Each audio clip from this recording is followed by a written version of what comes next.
Hello ಕನ್ನಡಿಗ ಶರಣು ಶರಣಾರ್ಥಿ ಪ್ರೀತಿಯ ಸ್ನೇಹಿತರೆ, ಇವತ್ತಿನ ನಮ್ಮ ಒಂದು ಜಾಬ್ ಸರ್ಚ್ ಏನಪ್ಪಾ ಅಂತಂದ್ರೆ ಸೆಂಟ್ರಲ್ ಸಿಲ್ಕ್ ಬೋರ್ಡ್ ವೇಕೆನ್ಸಿ ಬಗ್ಗೆ ಮಾಹಿತಿಯನ್ನು ತಗೊಂಡು ಬಂದಿದ್ದೀನಿ.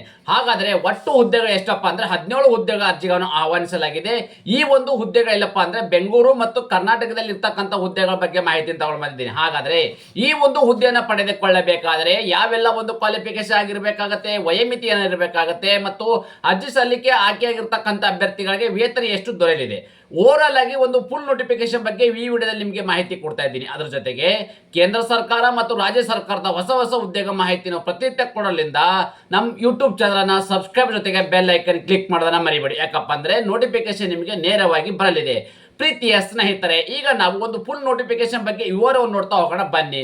ತಾವುಗಳು ಇಲ್ಲಿ ಗಮನಿಸ್ತಾ ಇದ್ರಿ central silk board vacancy notification 2025 ಅಂದ್ರೆ ಈ 2025 ನೋಟಿಫಿಕೇಶನ್ ಇದೆ. ನಿಮಗೆ ಜನವರಿಯಲ್ಲಿ ಕೂಡ ಅಪ್ಲಿಕೇಶನ್ ಸಲ್ಲಿಕೆ ಅವಕಾಶವನ್ನು ನೀಡಲಾಗಿದೆ.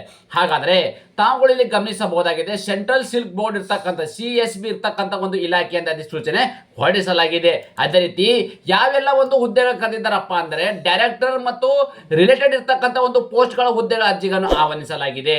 ಅದೇ ರೀತಿ ಎಷ್ಟು ಹುದ್ದೆಗಳು ಕರೆದಿದ್ದಾರೆ ಒಟ್ಟಾರೆಯಾಗಿ ಅಂತ ಮಾಹಿತಿ ನೋಡಿದ್ರೆ 17 ಹುದ್ದೆಗಳ ಅರ್ಜಿಗಳನ್ನು ಆಹ್ವಾನಿಸಲಾಗಿದೆ ಮತ್ತು ಕರ್ನಾಟಕ ಸೇರಿದಂತೆ ಭಾರತಾದ್ಯಂತ ಇರ್ತಕ್ಕಂಥ 17 ಹುದ್ದೆಗಳ ಅರ್ಜಿಗಳನ್ನು ಆಹ್ವಾನಿಸಲಾಗಿದೆ.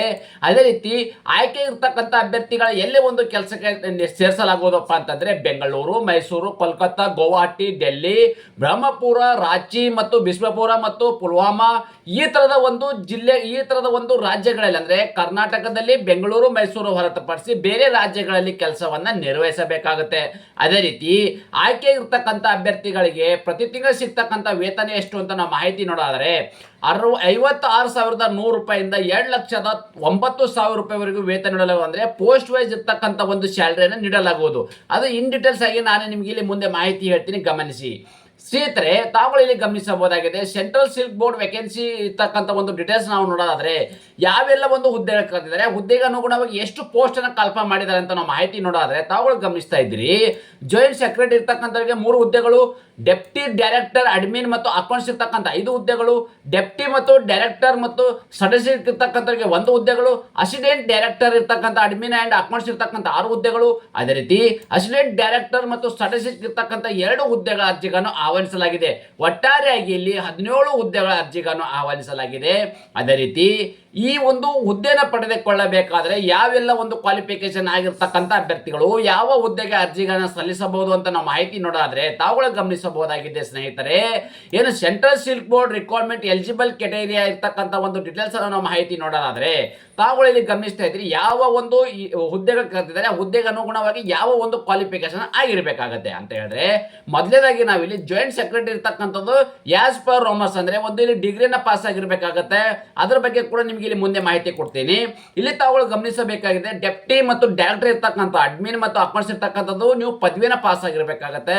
ಡೆಪ್ಟಿ ಡೈರೆಕ್ಟರ್ ಮತ್ತು ಸ್ಟಾಟಿಸ್ಟಿಕ್ಸ್ ಇರ್ತಕ್ಕಂಥವ್ರಿಗೆ ಇವರು ಕೂಡ ಒಂದು ಡಿಗ್ರಿನ ಮಾಡಿರ್ಬೇಕಾಗತ್ತೆ. ಅದೇ ರೀತಿ ಅಸಿಸ್ಟೆಂಟ್ ಡೈರೆಕ್ಟರ್ ಅಡ್ಮಿನ್ ಅಕೌಂಟ್ಸ್ ಇರ್ತಕ್ಕಂಥದ್ದು MBA ಮಾಸ್ಟರ್ ಡಿಗ್ರಿನ ಹೊಂದಿರತಕ್ಕಂಥ ಅಭ್ಯರ್ಥಿಗಳು ಈ ಹುದ್ದೆಗೆ ಅರ್ಜಿಗಳನ್ನು ಸಲ್ಲಿಸಬಹುದಾಗಿದೆ. ಅದೇ ರೀತಿ ಅಸಿಸ್ಟೆಂಟ್ ಡೈರೆಕ್ಟರ್ ಮತ್ತು ಸ್ಟಾಟಿಸ್ಟಿಕ್ಸ್ ಇರ್ತಕ್ಕಂಥ ಇವರು ಕೂಡ ಪದವಿ ಪಾಸ್ ಸಾಕು ಈ ಒಂದು ಹುದ್ದೆಗೆ ಅರ್ಜಿಗಳನ್ನು ಸಲ್ಲಿಸಬಹುದಾಗಿದೆ.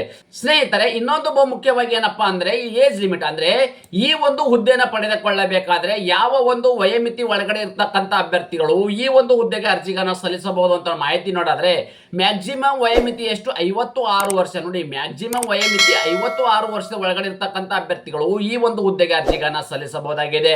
ವಯೋಮಿತಿಯಲ್ಲಿ ಕೂಡ ಸಡಿಲಿಕೆ ನೀಡಲಾಗಿದೆ. ಏನಪ್ಪಾ ಅಂತಂದ್ರೆ ಸೆಂಟ್ರಲ್ ಸಿಲ್ಕ್ ಬೋರ್ಡ್ ಇರ್ತಕ್ಕಂಥ ಒಂದು ರೂಲ್ಸ್ ಅಂಡ್ ಗೈಡ್ಲೈನ್ಸ್ ಪ್ರಕಾರ ಎಲ್ಲವೂ ಕೂಡ ಒಂದು ಭಾರತ ಸರ್ಕಾರದ ಅಧೀನದಲ್ಲಿ ಇರ್ತಕ್ಕಂಥ ಒಂದು ಸಂಸ್ಥೆ ಆಗಿರೋದ್ರಿಂದ ಗೌರ್ಮೆಂಟ್ ಆಫ್ ಇಂಡಿಯಾ ಮತ್ತು ಇದು ಸೆಂಟ್ರಲ್ ಸಿಲ್ಕ್ ಬೋರ್ಡ್ ಒಂದು ಅಧಿಸೂಚನೆ ಅಂತೆ ಅಂದ್ರೆ ಅವರ ಒಂದು ಕಾನೂನು ರೀತಿಯಲ್ಲಿ ಇಲ್ಲಿ ಕೂಡ ಅವರಿಗೆ ವಯೋಮಿತಿಯಲ್ಲಿ ಕೂಡ ಸಡಿಲಿಕೆ ನೀಡಲಾಗುವುದು. ಇನ್ನೊಂದೊಬ್ಬ ಮುಖ್ಯವಾಗಿ ಏನಪ್ಪಾ ಅಂದ್ರೆ ಅಪ್ಲಿಕೇಶನ್ ಫೀ ಯಾವುದೇ ಕೆಟಗರಿ ಸಂಬಂಧಪಟ್ಟ ಅಭ್ಯರ್ಥಿಗಳಿಗೆ ಅರ್ಜಿ ಶುಲ್ಕ ಇರುವುದಿಲ್ಲ. ಇದರಲ್ಲಿ ಮುಖ್ಯವಾಗಿ ಏನಪ್ಪಾ ಅಂದ್ರೆ ಯಾವುದೇ category general category, OBC, SC, ST ಮತ್ತು ಫಿಸಿಕಲ್ ಹ್ಯಾಂಡಿಕ್ಯಾಪ್ ಯಾವುದೇ ಕೆಟಗರಿ ಸಂಬಂಧಪಟ್ಟ ಅಭ್ಯರ್ಥಿಗಳಿಗೆ ಅರ್ಜಿ ಶುಲ್ಕದಿಂದ ವಿನಾಯಿತಿ ನೀಡಲಾಗಿದೆ. ಅದೇ ರೀತಿ ಸೆಲೆಕ್ಷನ್ ಪ್ರೊಸೀಜರ್ ಹೇಗೆ ಮಾಡ್ತಾರಪ್ಪ ಅಂದ್ರೆ ಇಲ್ಲಿ ಇನ್ನೊಂದೊಬ್ಬ ಮುಖ್ಯವಾಗಿ ಘಟ್ಟ ಏನಪ್ಪಾ ಅಂತಂದ್ರೆ ಯಾವುದೇ ಒಂದು ಹುದ್ದೆಗೆ ಅರ್ಜಿಗಳನ್ನು ಸಲ್ಲಿಸತಕ್ಕಂಥ ಅಭ್ಯರ್ಥಿಗಳಿಗೆ ಇಲ್ಲಿ ಯಾವುದೇ ರೀತಿಯ ಎಕ್ಸಾಮ್ ಅನ್ನು ಇರುವುದಿಲ್ಲ. ಓಕೆ, ಇದು ಎಲ್ಲವೂ ಕೂಡ ನೇರ ನೇಮಕಾತಿ ಆಗಿರ್ತಕ್ಕಂಥ ಹುದ್ದೆಗಳಾಗಿದ್ದು, ಡೈರೆಕ್ಟ್ ಆಗಿ ನೀವು ಗಳಿಸಿರ್ತಕ್ಕಂಥ ಡಿಗ್ರಿ ಪರ್ಸೆಂಟೇಜ್ ಈ ತರದ ಒಂದು ವರ್ಕ್ ಎಕ್ಸ್ಪೀರಿಯನ್ಸ್ ಈ ತರದ ಆಧಾರದ ಮೇಲೆ ನಿಮಗೆ ಡೈರೆಕ್ಟ್ ಆಗಿ ಒಂದು ಇಂಟರ್ವ್ಯೂ ಮಾಡಲಾಗುವುದು. ಆ ಇಂಟರ್ವ್ಯೂಲಿ ಕ್ವಾಲಿಫೈ ಆಗಿರ್ತಕ್ಕಂಥ ಅಭ್ಯರ್ಥಿಗಳನ್ನ ಮೆರಿಟ್ ಆಧಾರದ ಮೇಲೆ ಅಭ್ಯರ್ಥಿಗಳ ನೇಮಕಾತಿ ಮಾಡಲಾಗುವುದು. ಸ್ನೇಹಿತರೆ, ಇನ್ನೊಂದು ಮುಖ್ಯವಾಗಿ ಏನಪ್ಪಾ ಅಂದ್ರೆ CSB ಅಂದ್ರೆ ಸೆಂಟ್ರಲ್ ಸಿಲ್ಕ್ ಬೋರ್ಡ್ ಒಂದು ಇರ್ತಕ್ಕಂಥ ಒಂದು ನೋಟಿಫಿಕೇಶನ್ ಪ್ರಕಾರ ಯಾವ ಒಂದು ಅಭ್ಯರ್ಥಿಗಳಂದ್ರೆ ಯಾವ ಒಂದು ಹುದ್ದೆಗೆ ಎಷ್ಟು ಒಂದು ವೇತನವನ್ನು ನೀಡಲಾಗುವುದು ಅಂತ ನೋಡಾದ್ರೆ ತಾವುಗಳಲ್ಲಿ ಗಮನಿಸಬಹುದು. ಪೋಸ್ಟ್ ಇರ್ತಕ್ಕಂಥದ್ದು ಮತ್ತು ಪೋಸ್ಟ್ ವೈಸ್ ಇರ್ತಕ್ಕಂಥ ಸ್ಯಾಲರಿ ಬಗ್ಗೆ ಮಾಹಿತಿ. ಜಾಯಿಂಟ್ ಸೆಕ್ರೆಟರಿ ಇರ್ತಕ್ಕಂಥ ಹುದ್ದೆಗೆ 78,000ದಿಂದ 2,09,000 ರೂಪಾಯಿ ವೇತನ. Deputy director admin and accounts ಇರ್ತಕ್ಕಂಥದ್ದು 67,700 ರೂಪಾಯಿವರೆಗೂ ವೇತನವಿದೆ. ಡೆಪ್ಟಿ ಡೈರೆಕ್ಟರ್ ಸ್ಟ್ರಾಟಜಿಕ್ ಇರ್ತಕ್ಕಂಥ ಇವರಿಗೂ ಕೂಡ ಇಲ್ಲಿ 67,700 ರೂಪಾಯಿ ವೇತನ. Assistant director admin and accounts ಇರ್ತಕ್ಕಂಥ ಹುದ್ದೆಗೆ ಸಂಬಂಧಪಟ್ಟ ಅಭ್ಯರ್ಥಿಗಳಿಗೆ 56,100ರಿಂದ 1,77,500 ರೂಪಾಯಿವರೆಗೂ ವೇತನ. ಅಸಿಸ್ಟೆಂಟ್ ಡೈರೆಕ್ಟರ್ ಸ್ಟ್ರಾಟಜಿ ಇರ್ತಕ್ಕಂಥ ಹುದ್ದೆಗೆ ಸಂಬಂಧಪಟ್ಟ ಅಭ್ಯರ್ಥಿಗಳಿಗೆ ಇವರಿಗೂ ಕೂಡ ಇಲ್ಲಿ 56,100 ರೂಪಾಯಿಂದ 1,77,500 ರೂಪಾಯಿವರೆಗೂ ವೇತನ. ಇದು ಪ್ರತಿ ತಿಂಗಳು ಸಿಗ್ತಕ್ಕಂಥ ವೇತನವಾಗಿರಲಿದೆ. ಸ್ನೇಹಿತರೆ, ಇನ್ನೊಂದು ಮುಖ್ಯವಾಗಿ ಏನಪ್ಪಾ ಅಂತಂದ್ರೆ ಈ ಅರ್ಜಿಗಳನ್ನ ಹೇಗೆ ಸಲ್ಲಿಸಬೇಕು ಅಂತ ನಾವು ಮಾಹಿತಿ ನೋಡೋದ್ರೆ ತಾವುಗಳು ಗಮನಿಸಬಹುದಾಗಿದೆ. ಒಂದು ನೋಟಿಫಿಕೇಶನ್ ಬಗ್ಗೆ ನಿಮಗೆ ಇಲ್ಲಿ ಫುಲ್ ಮಾಹಿತಿ ನಾನು ನಿಮಗೆ ನೀಡಿದ್ದೇನೆ. ಅದೇ ರೀತಿ ಈ ಒಂದು ಅಪ್ಲಿಕೇಶನ್ ಹೇಗಪ್ಪ ಅಂದ್ರೆ ಆಫ್ಲೈನ್ ಮೂಲಕ ಅರ್ಜಿಗಳನ್ನು ಸಲ್ಲಿಸಬೇಕಾಗಿದೆ. ಈ ಆಫ್ಲೈನ್ ಮೂಲಕ ಅರ್ಜಿ ಸಲ್ಲಿಸಬೇಕಾದ್ರೆ ಅಪ್ಲಿಕೇಶನ್ ಏನು ಫಾರ್ಮೇಟ್ ಇದೆ ಆ ಒಂದು ಫಾರ್ಮೇಟು ನನ್ನ ಯೂಟ್ಯೂಬ್ ಡಿಸ್ಕ್ರಿಪ್ಷನ್ ಬಾಕ್ಸ್ ಅಲ್ಲಿ ನಿಮಗೆ ಒಂದು ವಾಟ್ಸಪ್ ಮತ್ತು ಟೆಲಿಗ್ರಾಮ್ ಚಾನಲ್ ಲಿಂಕ್ ಅನ್ನು ನೀಡಿದ್ದೇನೆ.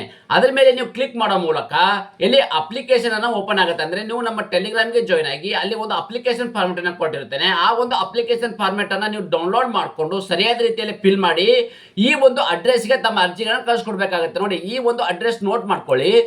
The member secretary, central silk board, okay, complex, TMB layout, Madiwala, Hosur road, Bengaluru 560068. ಈ ಒಂದು ಅಡ್ರೆಸ್ಗೆ ತಮ್ಮ ಅರ್ಜಿಗಳನ್ನ ಕಳಿಸ್ಕೊಡ್ತಕ್ಕಂಥದ್ದು. ಆ ಒಂದು ಅಪ್ಲಿಕೇಶನ್ ಟು ಅಡ್ರೆಸ್ಗೆ ಈ ಒಂದು ಅಡ್ರೆಸ್ಗೆ ತಮ್ಮ ಅರ್ಜಿಗಳನ್ನ ಆಫ್ಲೈನ್ ಮೂಲಕ ಅರ್ಜಿಗಳನ್ನ ಸಲ್ಲಿಸಬೇಕು. ಅಂದ್ರೆ ನೀವು ಪೋಸ್ಟಲ್ ಅಡ್ರೆಸ್ ಮುಖಾಂತರ ಈ ಒಂದು ಇಲಾಖೆಗೆ ತಮ್ಮ ಅರ್ಜಿಗಳನ್ನ ಸಲ್ಲಿಸ್ಕೊಡ್ಬೇಕಾಗತ್ತೆ. ಅದೇ ರೀತಿ ಯಾವಾಗ ಒಂದು ಅಪ್ಲಿಕೇಶನ್ ಪ್ರಾರಂಭವಾಗಿದೆಯಪ್ಪ ಅಂದ್ರೆ 22/11/2022 ಪ್ರಾರಂಭವಾಗಿದ್ದು ಅರ್ಜಿ ಸಲ್ಲಿಸಲು ಕೊನೆಯ ದಿನಾಂಕ ಯಾವಾಗಪ್ಪ ಅಂದ್ರೆ 20/1/2026. ಸ್ನೇಹಿತರೆ ನೋಡಿ, 20 ಜನವರಿ 2026 ಇಷ್ಟರೊಳಗಡೆ ತಮ್ಮ ಅರ್ಜಿಗಳನ್ನ ಅಲ್ಲಿಗೆ ಸಲ್ಲಿಸಬೇಕಾಗತ್ತೆ. ಇನ್ನೊಂದು ಮುಖ್ಯವಾಗಿ ನಿಮಗೆ ಈ ತರದ ಒಂದು ಆಫ್ಲೈನ್ ಅಪ್ಲಿಕೇಶನ್ ಏನಿದೆ, ಈ ತರದ ಒಂದು ಅಪ್ಲಿಕೇಶನ್ ಇದೆ. ನೀವು ಯಾವ ಒಂದು ಹುದ್ದೆಗೆ ಅರ್ಜಿಗಳು ಸಲ್ಲಿಸ್ತಾ ಇದ್ದೀರಿ ಇಲ್ಲಿ ಬರೀರಿ, ಫೋಟೋನ ಹಾಕಿ. ಓಕೆ, ಇಲ್ಲಿರ್ತಕ್ಕಂಥದ್ದು ನಿಮ್ಮ ನೇಮು, ಮೇಲ್ ಫಿಮೇಲ್ ಇರ್ತಕ್ಕಂಥದ್ದು, ಮ್ಯಾರಿಡ್ ಅನ್ಮ್ಯಾರಿಡ್ ಆ ಥರದೆಲ್ಲ details. Okay, date of birth, okay, ನಿಮ್ಗೆ ಇರ್ತಕ್ಕಂಥ ಒಂದು ಏಜ್ ರಿಲೇಷನ್ ಇರ್ತಕ್ಕಂಥದ್ದು, father name, okay, full address name, permanent address, correspondent address, ನಿಮ್ಮ contact details, mobile number, telephone, email ID extra. Okay, so ಯಾವ ಒಂದು ಕ್ಯಾಟಗರಿಯಲ್ಲಿ ಮಾಡ್ತಾ ಇದ್ದೀರಿ, ನೀವು ಯಾವ ಒಂದು ರಾಜ್ಯದ ಅಭ್ಯರ್ಥಿಗಳಾಗಿದ್ದೀರಿ. ಓಕೆ, ಸೊ ಈ ತರದ ಒಂದು ಎಲ್ಲವನ್ನು ಅಪ್ಲಿಕೇಶನ್ ಇದೆ. ಈ ಒಂದು ಅಪ್ಲಿಕೇಶನ್ ಸರಿಯಾದ ರೀತಿಯಲ್ಲಿ ಫಿಲ್ ಮಾಡಿ ನಾನು ಹೇಳಿದ ಒಂದು ಅಡ್ರೆಸ್ಗೆ ತಮ್ಮ ಅರ್ಜಿಗಳನ್ನ ಸಲ್ಲಿಸಬೇಕಾಗತ್ತೆ. ಇನ್ನೊಂದು ಮುಖ್ಯವಾಗಿ ಏನಪ್ಪಾ ಅಂತಂದ್ರೆ ನಾನೇ ನಿಮ್ಗೆ ಇಲ್ಲಿ ಇನ್ನೊಂದು ಕ್ಲಾರಿಫಿಕೇಶನ್ ಕೊಡಬೇಕಾಗಿತ್ತು. ಅದು ಯಾವುದಪ್ಪ ಅಂತ ಹೇಳಿದ್ರೆ ತಾವುಗಳು ಇಲ್ಲಿ ಗಮನಿಸಬಹುದಾಗಿದೆ. ಈ ಒಂದು ಹುದ್ದೆ ಇರ್ತಕ್ಕಂಥದ್ದು, okay, so joint secretary technical ಇರ್ತಕ್ಕಂಥ ಹುದ್ದೆಗೆ ಸಂಬಂಧಪಟ್ಟ ಅಭ್ಯರ್ಥಿಗಳು ಇವರು ಯಾವ ಒಂದು ಕ್ವಾಲಿಫಿಕೇಶನ್ ಬಗ್ಗೆ ನಿಮಗೆ ಹೇಳಿದೆ, officers of central or state government. Okay, ಈ ಒಂದು ಆಫೀಸರ್ ಸೆಂಟ್ರಲ್ ಗೌರ್ಮೆಂಟ್ ಮತ್ತು ಸ್ಟೇಟ್ ಗೌರ್ಮೆಂಟ್ ಅಲ್ಲಿ ಅವರು ಕಾರ್ಯವನ್ನು ನಿರ್ವಹಿಸಿರ್ತಕ್ಕಂಥ ಅವರಿಗೆ ಒಂದು ಪೋಸ್ಟ್ ಲೆವೆಲ್ ಇರ್ತಕ್ಕಂಥ ಲೆವೆಲ್ ಅಲ್ಲಿ ಆ ತರದ ಒಂದು ಕಾರ್ಯವನ್ನು ನಿರ್ವಹಿಸಿರ್ತಕ್ಕಂಥ ಅಭ್ಯರ್ಥಿಗಳು ಈ ಒಂದು ಹುದ್ದೆಗೆ ಅರ್ಜಿಗಳನ್ನ ಸಲ್ಲಿಸಬಹುದಾಗಿದೆ. ಪ್ರೀತಿಯ ಸ್ನೇಹಿತರೆ, ನಾವು ಕೊಟ್ಟಿರುವ ಉದ್ಯೋಗ ಮಾಹಿತಿ ನೀವು ಇಷ್ಟಪಡುತ್ತೀರಿ ಎಂದು ಭಾವಿಸುತ್ತೇನೆ. ಈ ಉದ್ಯೋಗ ಮಾಹಿತಿ ನಿಮಗೆ ಇಷ್ಟವಾದರೆ ನಿಮ್ಮ ಫ್ಯಾಮಿಲಿಗೂ ಫ್ರೆಂಡ್ಸ್ಗೂ ಶೇರ್ ಮಾಡಲು ಮರೆಯದಿರಿ. ಧನ್ಯವಾದ.